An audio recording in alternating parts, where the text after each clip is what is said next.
The lesson. Oh, yeah.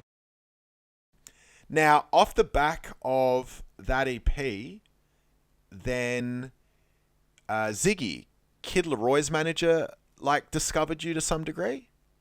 Yeah. So yeah, at the time, like I was a massive Laroi fan. That was late 2018 when he was first popping off, and yeah, I pretty much was just like going to shows and showing my face. And one time I think it was Blood Juice.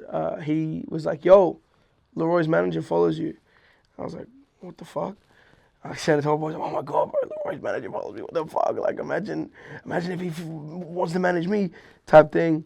And yeah, like he just hit me one time and was like, "Yo, send me some music."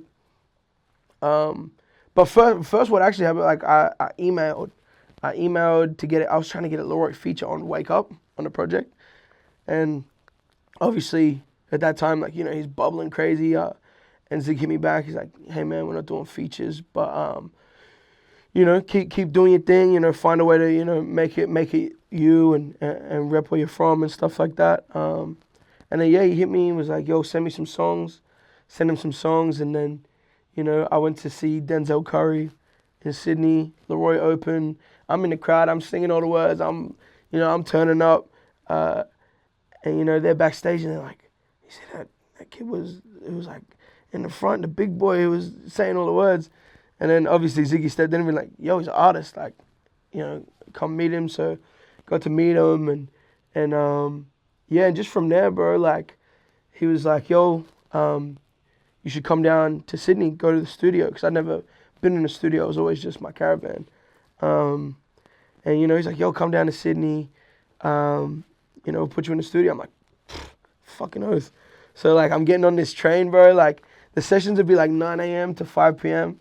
So in Newcastle, I get on the train at like 6 a.m., get to Sydney at 9 a.m., then I'd go to the studio, 9 to 5, get back on the train, get back at 9 p.m. Like I didn't know anybody in Sydney.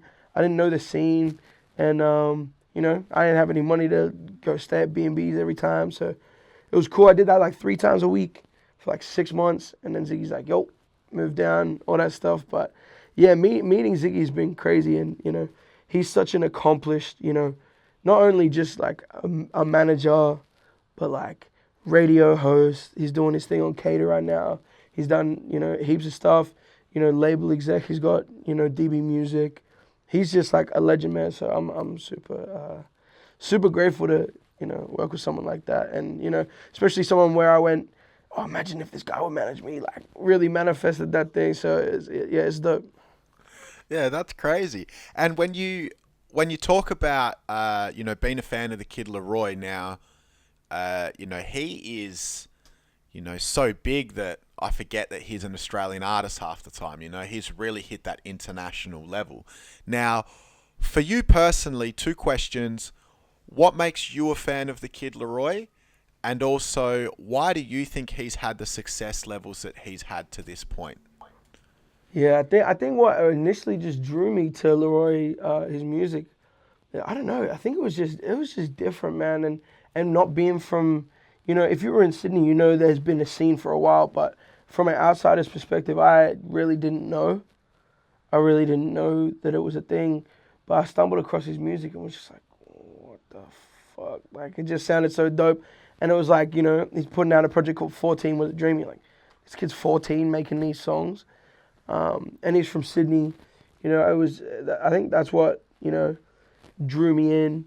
And then, you know what I mean? Like, as you see him grow and you see, it's like seeing the whole come up of an artist that you fuck with is just dope. And then he kept getting better and then trying new sounds and stuff like that. So, I think that's, some of the I definitely think some of the reason he's had like crazy success is his ability to sort of pivot between sounds and through genres and, bridge that gap. But also, I think the reason he's succeeded is just like, he's just always done everything like in his interest, you know what I mean?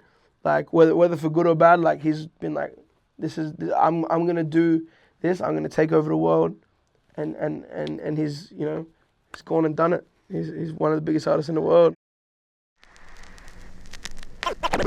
The last 927. Oh, yeah.